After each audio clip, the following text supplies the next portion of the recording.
ទៅវត្តវាបំរើសិលទៅលោកតើកុំមកស្នេហានាំតែខ្វះខ្មោចទេ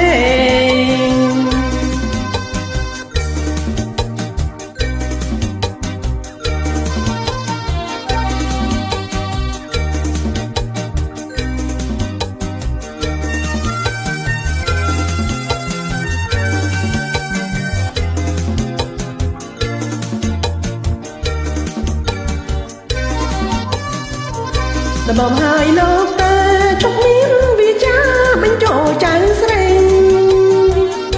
ដំបងហើយលោកតើជុកមានវាចាបញ្ចូលចៅស្រី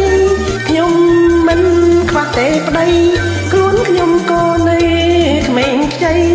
ខ្ញុំមិនបែកតីលើកំឡោះឯងទេ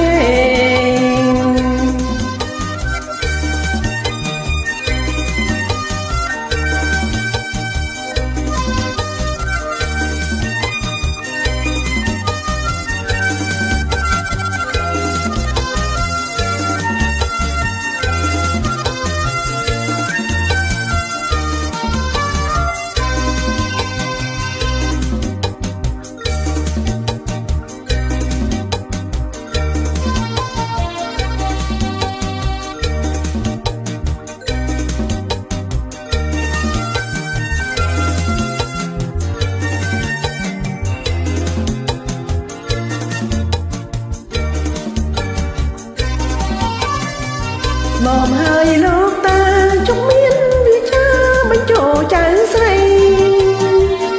មកហើយលោកតើជុកមានវាចា